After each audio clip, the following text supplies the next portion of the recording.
আমি ও আমার মেয়ের মৃত্যুর জন্য কেউ দায়ী নয়, এমন চিরকুট লিখে ৪ বছর বয়সী মুশফিকাকে শ্বাসরোধ করে হত্যার পর ঘরের তীরের সঙ্গে গলায় দড়ি দিয়ে আত্মহত্যা করেন গৃহবধূ জুলেখা বেগম।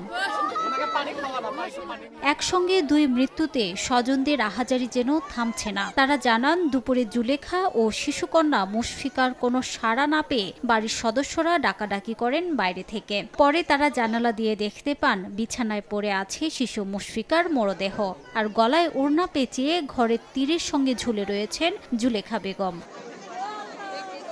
জুলেখার পরিবারের অভিযোগ, নির্যাতনের পর পরিকল্পিতভাবে দুইজনকে হত্যা করা হয়েছে। তবে স্বামী মমিনের পরিবারের দাবি, পারিবারিক কোনো কলহ ছিল না এই দম্পতির। আমার বাবা ফোন দিছে, বলতেছে বৌসল দরজা খুঁজতেছে না, মানে কুটি আছে তাড়াতাড়ি। আমি ব্রিগাদার ছিলাম, তো যত সম্ভব তাড়াতাড়ি চলে যাচ্ছি। আসা দিকে অবস্থা, বাড়ির পাশ দিয়ে যায়, জানলার দিকে খোলা আছে, ছেলেরা আমার ওই লাতিনও আমার খাটের ওপর শুয়ে রাখছে শ্বাসবদ্ধ করা, আর উনি ওই তীরের সাথে না কাছে কলার দড়ি দিয়েছে, ঝুলা আছে। কি হচ্ছে বাবা, আমি কিছুই কোয়া পাই না, আমাকে জানাইনি জেলা ঘটনা হচ্ছে, কিছুই জানাইনি।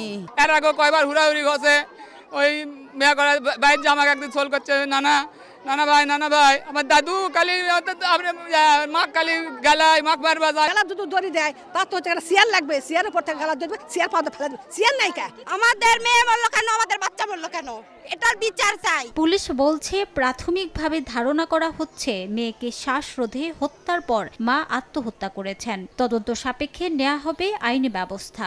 আমাদের আইনি প্রক্রিয়া আসলে অব্যাহত আছে, আমরা কাউকে এখন আটক করছি না, তদন্ত সাপেক্ষে আসলে ব্যবস্থা নেওয়া হবে। আর এখন যে আইনি প্রক্রিয়াগুলো আমরা সেটা সম্পন্ন করছি। ৭ বছর আগে পারিবারিকভাবে বগুড়ার কাহালুর রুপিল গ্রামের আব্দুল মোমিন ও জুলেখার বিয়ে হয়। সময় সংবাদ, বগুড়া।